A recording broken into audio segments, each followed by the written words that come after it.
jiraa mana bahuu irratti faayoo gatee bahuu ilmaan isaa gatee bahuu baay'ee gammadee jirti jechuudha. Sabontuu maaltu gammachiisee kan jettan ta'e jiraa mana ba'ee ala galuu, jiraa mana ba'ee ala buluu, faayoon booyuu na salphiftee hin salphisa. Hiciitii kiyya baaftee hiciitii isii baasaa.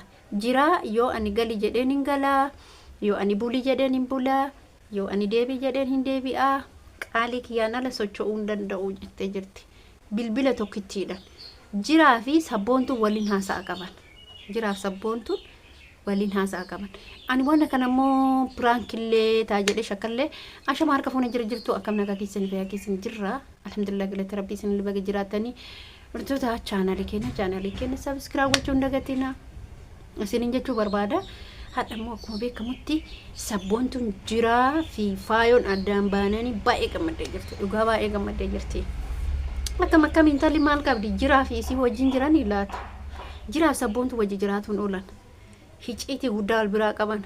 Sabboontuun yoo jiraanii yoo jira mana bayi jedheen hin baa, yoo gali jedheen hin gala.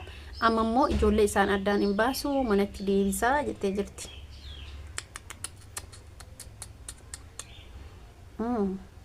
Haa ta'u ka erga jettanii dubbii kana garamitti ilaaltan sabboontuu haggamsi gammachiise ati faayoo jira addaan baasuun hin gammaddaa baay'ee gammaddee gammachuun barbaachisu wanni barbaachisu maaliin isinitti fakkaata nagaa buusutu barbaachisa. Sabboontuun maaliif gammadde akkatti garuu jiraa fi sabboontuun maal walirraa qaban? Mucammaan isiinii argadhe biyyaa qaba jettu sunu ka jiraa ta'uu danda'an beekamu. Mucaan suni inni jiraan illee pheenxee na fakkaata. Waan hin beeku amantaa isaa. Sabboontuu fi jiraa walitti dhufeenya qabu. Haasaa waliin qabu na fakkaata. Akkamitti waan isiin jetti dalagame? Akkamitti waan sabboontuun jettee dalagee ulaagaa isii guutee qaalii isii guutee fi akka isiin gammaddu akka faayoon boottu maaliif taasise? Dubbichi na dhibee jira. Amma dubbiin na dhibaa jira. Isin hoo akkami? Nu hoo warra nuti xufuusoon isaan jala deemnee waa'ee wannaa dubbannu. Mul'atu takka bakka baay'ee tokko na ajaa'ibee dhugaa akkas dalagallee jedhee jiralleen akkas dalaga jedhee yaadne sabboontuulleen immoo waa'ee kana addaan baaftii jedhee eegalleen beeku.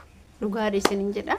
Garuu mootuyyuu amma immoo galmaan isii ga'ee sabboontuu baay'ee gammachiisa jira jechuudha. Wanti badee badu faayoon booyuun isii gammachiisa. Faayoon gadduun isii gammachiisa. Faayoon akka jireenya isiin gammadne isii goosisaa jira jechuudha. Godhaa jirti jechuudha sabboontuun. Akka faayoon hin gammanne akka faayoon galgalas ganamas boottu maal godhaa jirti? Sabboontuun miira biraa keessa galaa jirti. Miira hamaa keessa galaa jirti jechuudha. Ani kana dhibee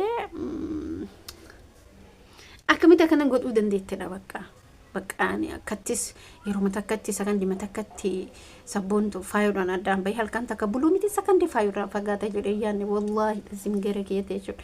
Garuu intalattiin goosistee jirti waan goosisteef akka goote waan itti goote tarii mallaqa ergiteef ta'a jiraadha.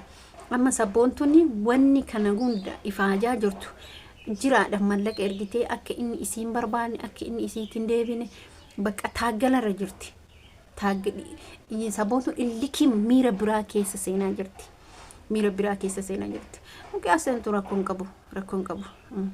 Jiraa fi faayolleen boru walitti deebi'an. Jaarsi waan nama goonin qabu jaarsi si araarsaa jaarsi kawal ajjeese walitti araarsaa waan ta'eef isin araarsinaa jedhan akka gama yaada kiyyaatti isinoo maal jettu ummee barroonni koomentii kana. Jireenya namaa keessa seenutti jireenya namaatti gammaduutti baay'ee ulfaataadha. Isuma dhugaa gaafa taa'ee ilaalu gaafa sabboontuu fi faayoo wallottu qoosaa nuuf fakkaata dhugaa rabbi ana akka kootiitti qoosaa nuuf fakkaate gaafa dura laalu viidiyoo isaanii gaafa amma jiraa mana bullee akkaatti badhee bullee jettee faayoon dubbattu baay'ee natti dhagame. I am sorry. Maaliif na gaddisiisa. Dubartiin biyya magaalaa dubartiin keessattuu lafa Finfinnee keessa kophaa ishee jiraachuun baay'ee ulfaataadha. Lafa jireenya hundeetti qaala'ee biyyuma biraatu wayya bakkuma biraatu wayya lafa baadiyyaa lafa magaalaa xixiqqoo wayya garuummoo magaalaa guddoo keessatti dubartiin ilmaan isii wajji ko'aa jiraachuun baay'ee ulfaataadha. Ana akka kootti baay'ee na gaddisiisa. Baay'ee gadde. Faayoon ko'aa jiraattee ilmaan kana guddiftee hin geessiti bakka hin geetti.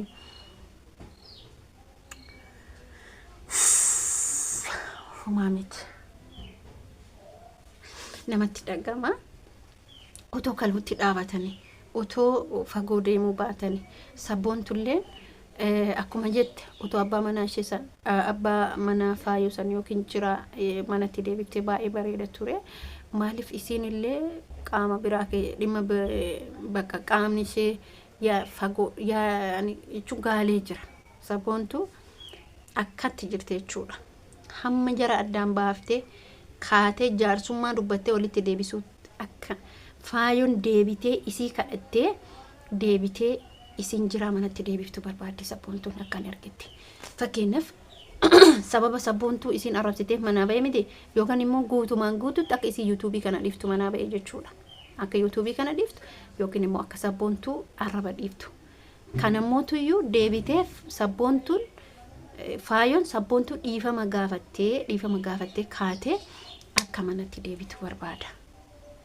Barbaadina fakkaata akka ani jilaalee akka an argitti illee hin barbaachisu. Maaliif hin barbaachifne naan jechuu dandeettan. Kana gochuun qabdu. Bakka kanaan ga'uun qabdu. Bakka kanarra dhaabatu qabdi.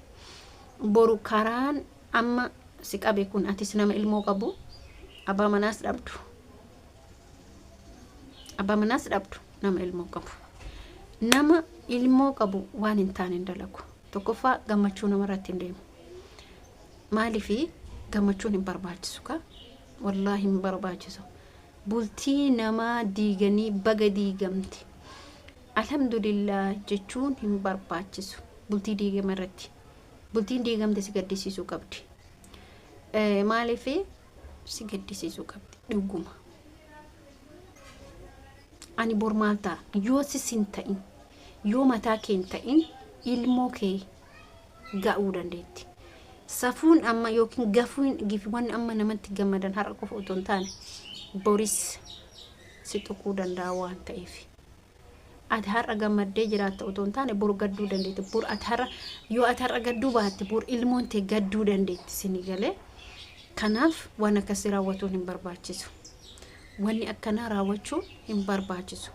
Gochuulleen jechuulleen qabdu silaa Sabontuun.